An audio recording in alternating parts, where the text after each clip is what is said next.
Man, there's something about finding a game that hits a bunch of your sweet spots. Sure takes the pressure off finding out what I'm going to review next, I can tell you. A friend pointed this game out to me a while back, VirtuaVerse it's called, and I knew it was going on the review list. Partly because I only have time to play the point and click games I'm reviewing nowadays, but mostly for the aforementioned sweet spots.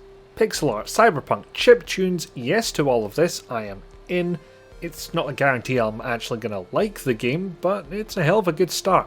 VirtuaVerse comes to us from developer Theta Division, and it's available on Steam and GoG for Windows, macOS and Linux. I'm actually going to forgo the usual story explanation because the game starts out pretty mundanely. Your name is Nathan, you broke your augmented reality glasses while getting out of bed, you need to fix them. And that evolves into a thriller plot, where smaller events cascade into larger ones.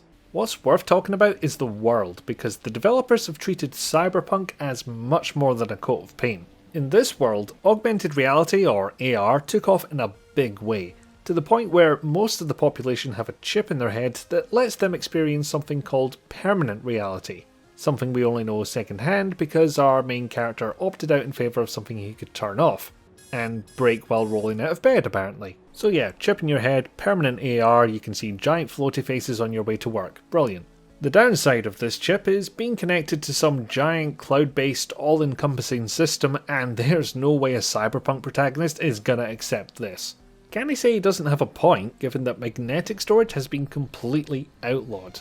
Which means the only true private way to transfer information is via contraband physical storage. If the data isn't in the system, then Big Brother can't read it after all. One interpretation is that the system is powerful enough to monitor and decrypt any traffic sent over the internet, no matter the source. Another interpretation is that they just never invented VPNs or encryption in this universe, but I'm probably thinking about it too much. Anyway, this is what I meant earlier. The developers crafted something I think is true to Cyberpunk. Omnipresent systems of control, unashamed virtual advertising, a subsection of society rebelling against those ideals, it rains a lot, and all of this informs the plot rather than sitting in the background doing nothing but look pretty. Except maybe the rain, although I think there is a line about acid rain in there somewhere, and I do appreciate the amount of purple they use.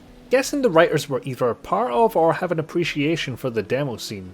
Both the software cracking side and the program this old hardware to do things that should be out of its league side, because reverence for those days and the kind of mentality exhibited in that scene is reflected in some of the hackers you meet.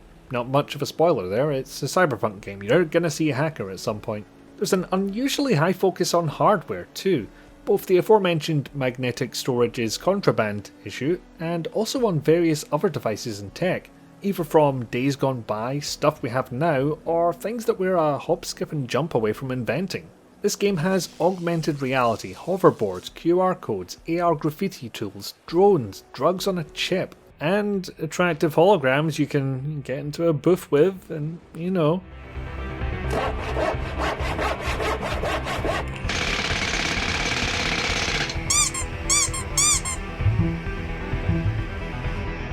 Actually, I have no idea what just happened in there.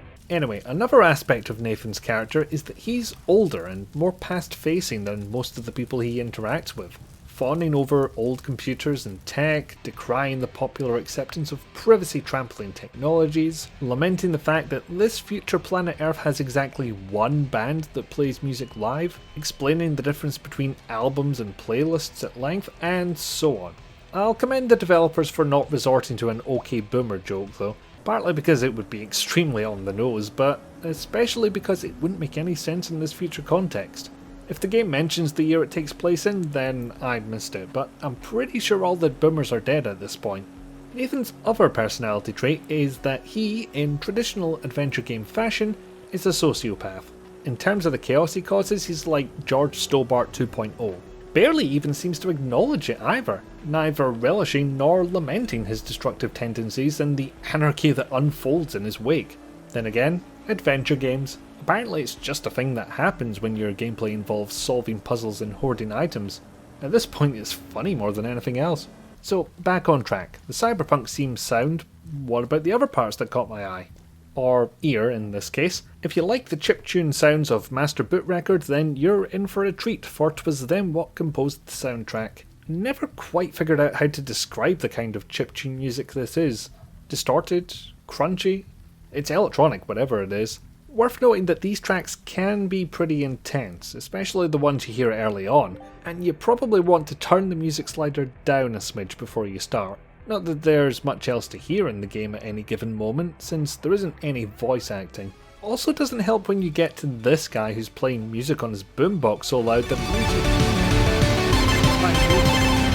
which is about all you can do with half a wombat. Other than that gripe, the music fits the tone of whatever the scene is at the time, so how it lands with you will almost entirely depend on how you feel about chiptune music. Can't say it's not appropriate to the setting though. Initial impressions are good then. I like the music, I like the art, I like the setting and the effort put into it. Shame I'm not so keen on the gameplay. Basics first. Left clicking on something will either describe the object, use the object, or present a coin interface with options to look or use the object. Not much point in showing the coin if there's only one verb available after all. The coin only having 2 buttons makes moving to the option you want pretty painless.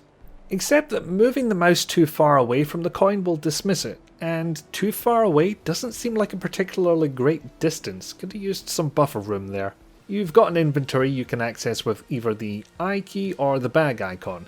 For some reason you left click to grab or use items in here and right click to get a description, which is a little inconsistent but not something I found to be a big problem. I got used to it rather quickly. You can also right click to look at items in the world, for the record. Annoyingly, using an item in the world is a little punishing as it dismisses the item after the attempt.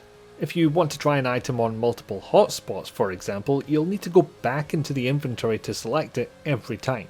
And less of a gripe and more something to watch out for. Since the game has no voice acting, as previously mentioned, the amount of time that dialogue lines stay on screen for is determined by their size. If, like me, you're one of those people who will click through dialogue once you've read it, you run the risk of accidentally clicking after the next line is shown and skipping it. Then again, if it was that important, it'll spawn an entry in your journal. Hit the J key to read both your current and past objectives, scrolling through them with the Q and A keys. Okay, bit weird when your interface indicates left to right and the key layout indicates up and down. Once you complete the initial task of fixing your AR glasses, you actually get to use them in game, and I don't mean as another inventory item. Although it does appear in your inventory as well. Anyway, clicking the icon in the top right will turn AR on or off, which takes the damp oppression of reality and makes it look like pretty much any given website from Hypnospace Outlaw, which will factor into a few of the puzzles. A nice touch is that some cutscenes can play out slightly differently depending on whether you enter them with the glasses on or off. Nothing that'll change the plot or anything, just a little detail I appreciated. Finally, and confusingly to me, you're not able to double click and exit to warp through it, but you can use the number keys to select dialogue options. If a game only gives you one of those features, it's usually the other way around. That's all for the purpose of telling you what playing this game is like, however. My main problem was that I started bouncing off the puzzles rather early. This came from a combination of 2 things. First, lots of backtracking with no fast travel or warp through exits option. Later on the game opens up and you'll travel between multiple locations via a map screen, but that's not the same thing. You can't fast travel to anywhere you could also travel to on foot. A lot of these backtracking situations occur because Nathan encounters a problem and he has to go find someone to give him the idea for a solution. If you're not going to include an option to warp through exits, then cut down on the number of times you use this, I say. All that walking around was frustrating me. My second problem was that a lot of the puzzle solutions are not made obvious. The game will sometimes hint at solutions in its own way, but you can expect a lot of generic "that doesn't work" reactions when you try things, as opposed to the "it's good but it's not right" messages another game might give you.